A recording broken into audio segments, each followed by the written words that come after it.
Assalamualaikum warahmatullahi wabarakatuh. Waalaikumsalam warahmatullahi wabarakatuh. Selamat siang Bapak.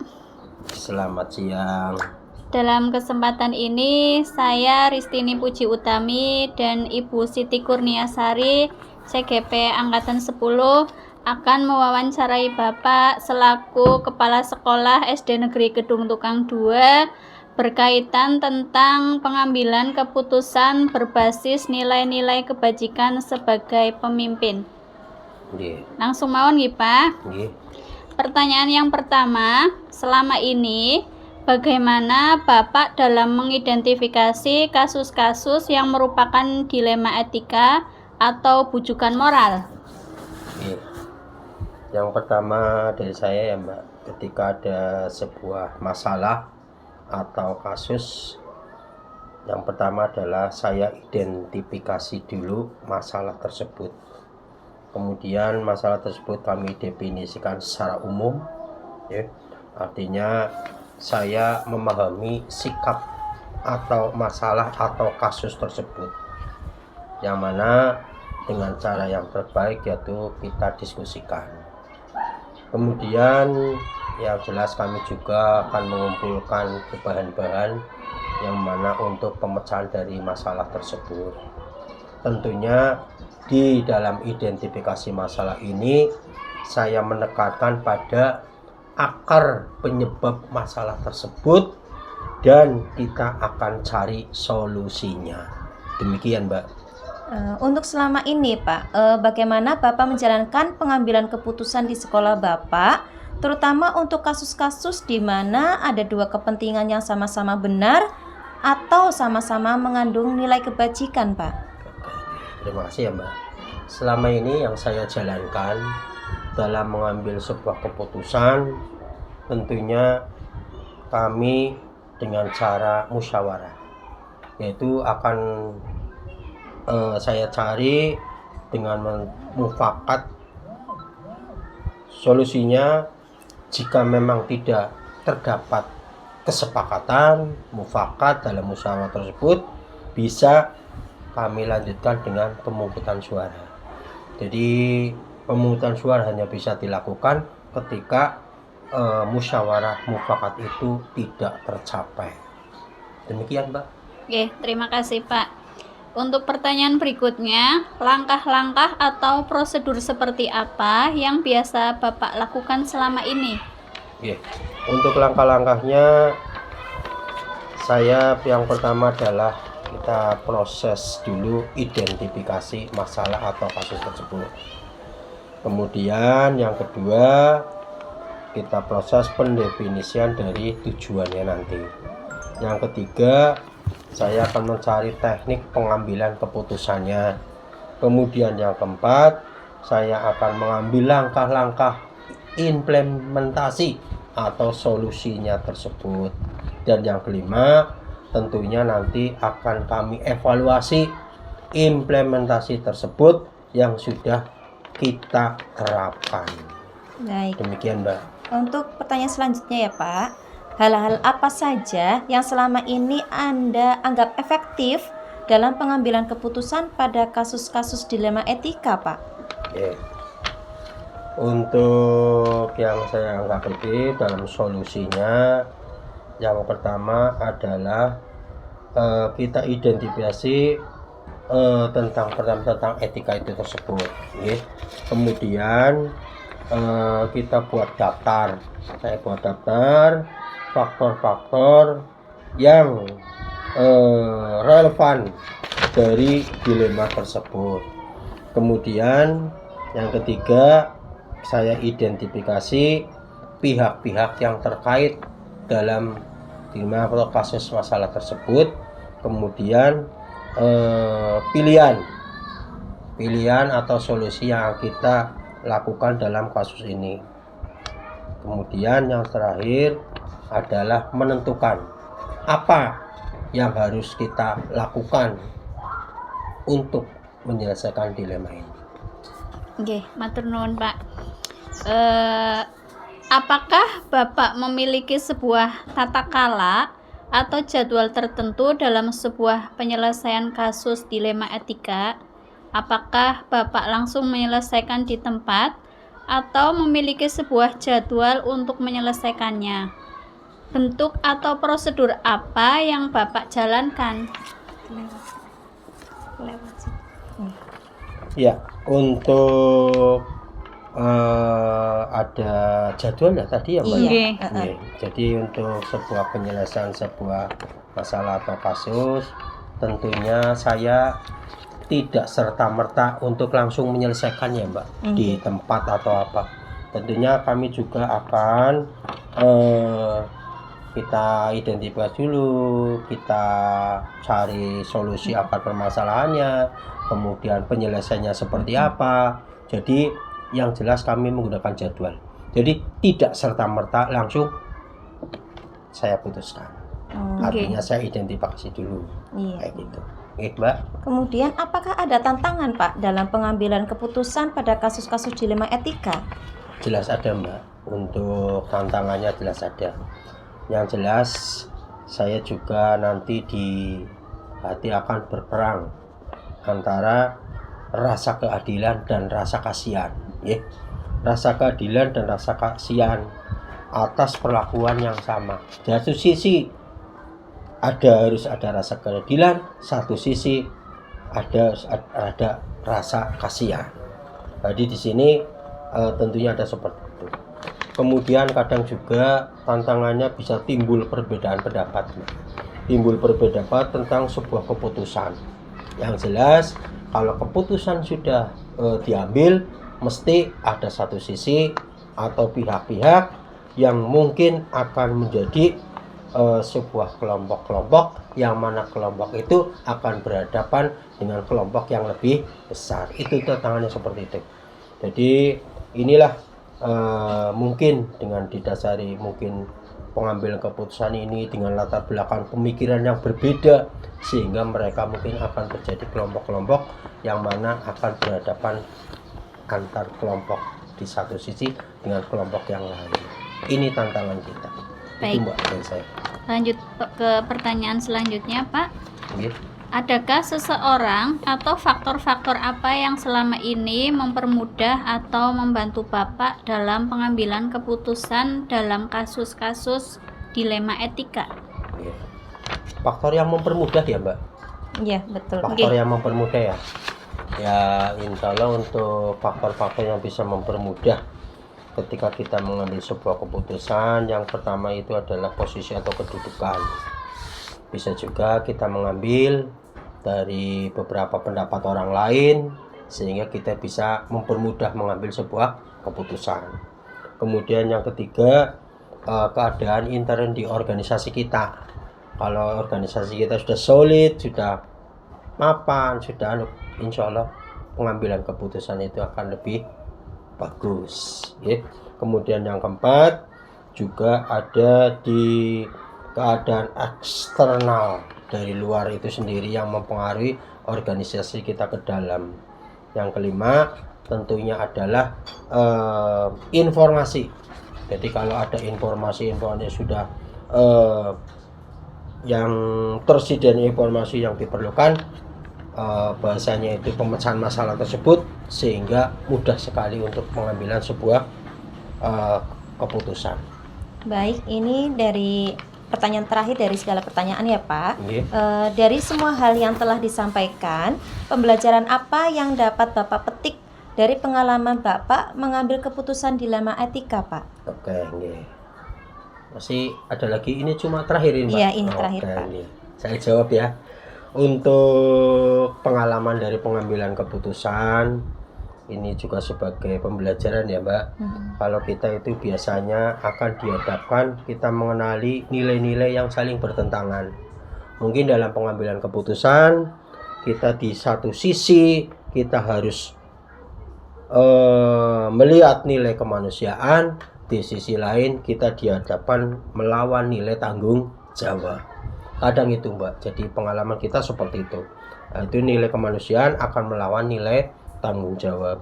Kemudian yang kedua, biasanya itu di berbagai persoalan itu biasanya pengalaman kita dalam pengambilan keputusan itu kita akan melibatkan beberapa orang. Artinya di sini ada kepala sekolah, ada dewan guru, ada guru yang produktif, mungkin dari guru senior, dari guru CGP, guru PPG. Begitu juga kita bisa juga dari ikut serta orang tua murid. Itu Mbak dari saya, pengalaman yang selama ini. Oke. Terima kasih Bapak atas jawaban yang sudah Bapak berikan, luar biasa sekali. Semoga bisa menginspirasi kami selaku CGP Angkatan Amin. 10. Amin. Demikian Bapak, kurang lebihnya mohon maaf. Wassalamualaikum warahmatullahi wabarakatuh. Waalaikumsalam warahmatullahi wabarakatuh. Assalamualaikum warahmatullahi wabarakatuh. Waalaikumsalam warahmatullahi wabarakatuh. Kami dari calon guru penggerak angkatan 10, saya Siti Kurniasari dari SDN Kedung Tukang 2. Dan saya Arif Singgi Purnomo dari SMP Negeri 5 Brebes. Tujuan kami ke sekolah ibu untuk mewawancara ibu mengenai kasus-kasus yang ada di sekolah ibu. Ini untuk tujuannya untuk bisa kami pelajari sesuai modul 2.3, yaitu pengambilan keputusan sesuai dengan 4 paradigma, 3 prinsip, dan 9 langkah pengambilan keputusan. Pastikan di sekolah ibu ada beberapa kasus ya Bu ya, yang bisa diidentifikasi lah ya. Yang pertama, bagaimana Bu Nur Hayati bisa mengidentifikasi kasus-kasus yang ada di sekolah ibu, apakah merupakan dilema etika atau bujukan moral Bu? Terima kasih Siti Kurniasari dan Pak Arif atas kedatangannya ke SD Negeri Kendala 1.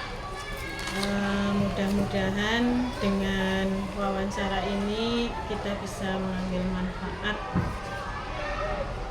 Tadi Ibu Siti Kurniasari memberikan pertanyaan bagaimana dalam saya mengidentifikasi kasus-kasus yang ada di sekolah. Sebelumnya, ketika kita menjadi pemimpin pembelajaran, tentunya banyak sekali hal-hal yang terjadi. Tidak selalu mulus atau lancar, tapi banyak terjadi kasus-kasus yang harus kita selesaikan dan tentunya dengan keputusan yang terbaik. Nah, sebelum kita mendapatkan atau mengambil keputusan, kita harus tahu kasus tersebut termasuk dilema etika maupun bujukan moral.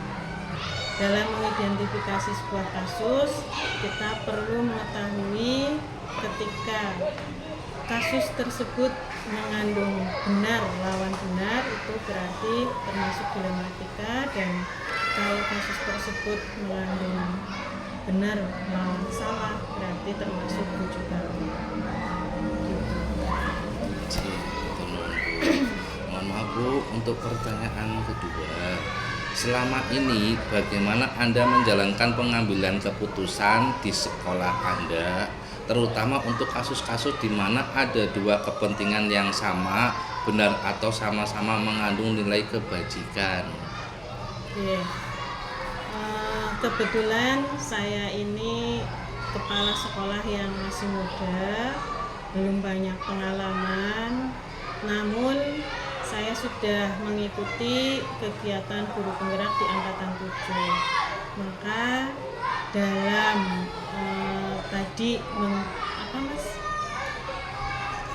menjalankan pengambilan keputusan di dalam guru penggerak itu kita harus mempunyai 4 paradigma pengambilan keputusan. Di mana di sana dalam 4 paradigma itu, apakah kasus tersebut merupakan kasus yang individu lawan kelompok, apakah rasa keadilan lawan rasa kasihan, atau kebenaran lawan kesetiaan, dan jangka pendek lawan jangka panjang. Di situ kita telusuri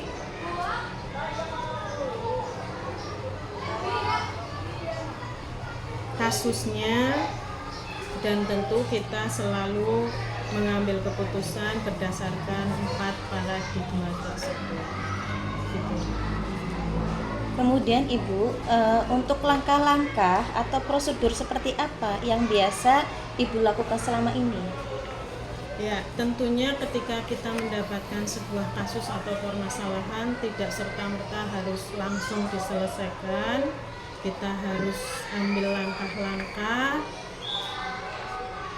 kita pelajari terlebih dahulu kasusnya, namun tidak menutup kemungkinan ada beberapa kasus yang harus diselesaikan pada saat itu juga. Ketika ada kasus-kasus yang membutuhkan proses pengambilan keputusan, kita harus mengambil beberapa langkah. Dalam guru penggerak ada 9 langkah pengambilan keputusan, di mana diawali dengan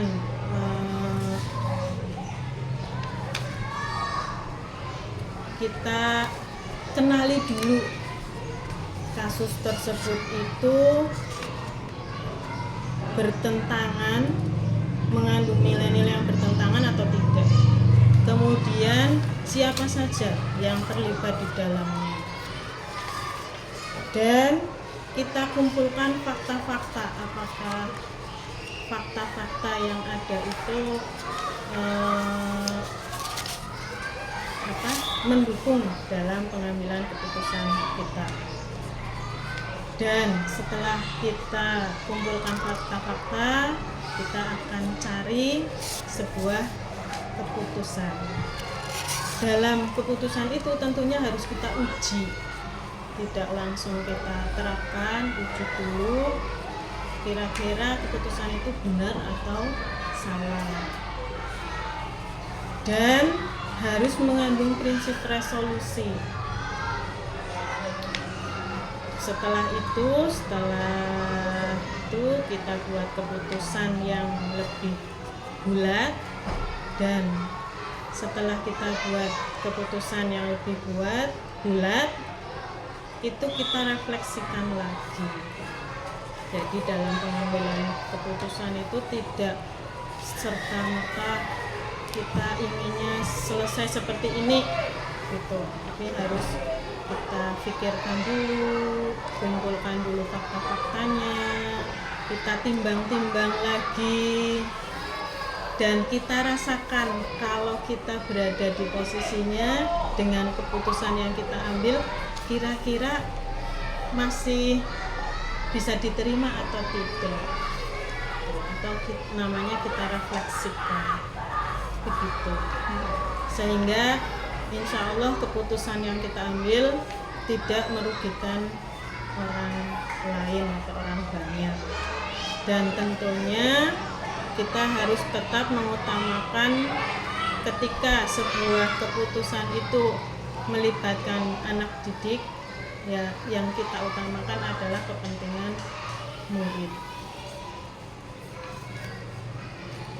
Begitu, alhamdulillah, terima kasih Bu. Untuk selanjutnya Bu, hal-hal apa saja yang selama ini Ibu anggap efektif dalam pengambilan keputusan pada kasus-kasus dilema etika? Ya, hal-hal yang saya anggap efektif dalam pengambilan keputusan dilema etika adalah ketika saya melibatkan orang-orang di sekitar saya untuk ikut serta menyelesaikan kasus-kasus yang ada di sekolah. Itu sangat efektif. Jadi tidak hanya pertimbangan dari saya, tapi dari berbagai sudut pandang.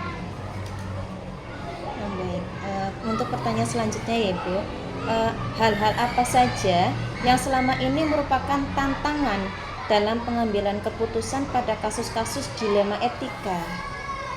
Yang menjadi tantangan mungkin yang pertama, karena tadi saya itu masih muda, jadi belum banyak pengalaman. Itu merupakan sebuah tantangan bagi saya menghadapi kasus-kasus yang mungkin belum pernah saya temui. Kemudian tantangan berikutnya adalah ketika rasa antara keadilan dengan rasa kasihan itu kadang-kadang sulit untuk dibedakan. Oke. Misal ada guru yang ketika sudah disepakati untuk membuat atau mengumpulkan perangkat ajar, tetapi ada satu guru yang mungkin pada deadline-nya kok tidak bisa mengumpulkan misalkan. Nah, di situ akan timbul antara rasa keadilan maupun belas kasihan. Di mana keadilan itu sudah disepakati kan berarti wajib harus sudah diselesaikan. Tetapi kita juga kasihan mungkin beliaunya memang benar-benar ada halangan, misalkan sakit atau memang sibuk yang harus dikerjakan. Untuk pertanyaan selanjutnya, Bu, apakah Ibu memiliki sebuah tata kala atau jadwal tertentu dalam sebuah penyelesaian kasus dilema etika? Apakah Ibu langsung menyelesaikan di tempat atau memiliki sebuah jadwal untuk menyelesaikannya? Bentuk atau prosedur seperti apa yang Ibu jalankan? Untuk tata kelola atau jadwal yang spesifik mengenai permasalahan penyelesaian kasus, saya kira tidak ada, Mas. Karena kita selalu berharap tidak ada permasalahan atau kasus-kasus yang terjadi di sekolah. Kayaknya lancar terus. Namun tentunya ketika kita menghadapi suatu kasus, ya kita lihat kasusnya seperti apa dulu. Ketika harus segera ditangani saat itu juga ya harus kita tangani, tapi ketika kita harus telusuri dulu, kita buat keputusan yang terbaik, ya kita harus prosedural. Yang tadi Ibu pernah bicarakan ya Bu, ada kolaboratif antara ada sudut pandangnya berbeda ya Bu ya, yang bersama-sama diputuskan. Kemudian untuk pertanyaan selanjutnya, adakah seseorang atau faktor-faktor apa yang selama ini mempermudah atau membantu Ibu dalam pengambilan keputusan dalam kasus-kasus dilema etika? Tentunya dalam semua kegiatan yang kita lakukan, baik di sekolah maupun di rumah, kita tidak bisa lakukan sendirian karena kita adalah makhluk sosial, dan kita sebagai orang muda juga perlu mencari pengalaman pada orang-orang yang sudah senior, sudah ahli, sudah berpengalaman.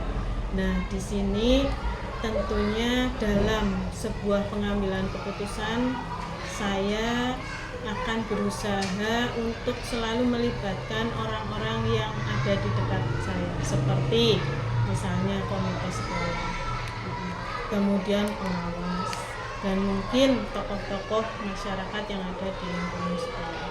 Sekiranya mereka itu bisa memberikan atau berbagi pengalaman ketika menghadapi masalah tersebut. Dan juga tidak lupa pasti guru-guru dan semua yang ada di sekolah kami libatkan. Merekalah yang biasanya justru menguatkan saya dalam mengambil sebuah keputusan. Untuk pertanyaan selanjutnya, Bu, dari semua hal yang telah disampaikan, pembelajaran apa yang dapat Ibu petik dari pengalaman Ibu mengambil keputusan dilema etika? Ya, pengalaman yang mungkin dapat saya petik dari pengambilan keputusan bahwa sebuah keputusan itu harus diambil secara proporsional, harus tepat, tidak boleh gegabah, tetapi ketika harus segera ya harus segera gitu. Sekiranya inilah beberapa pertanyaan yang ingin kami tanyakan ke Ibu, dan alhamdulillah semua pertanyaan sudah Ibu jawab, dan semoga kami bisa mengambil pelajaran dari apa yang Ibu sampaikan pada kami. Cukup dari kami ya Ibu, matur suwun waktunya, matur suwun atas Aslinya pemahaman. Udah dari kami sekian. Assalamualaikum warahmatullahi wabarakatuh. Waalaikumsalam warahmatullahi wabarakatuh.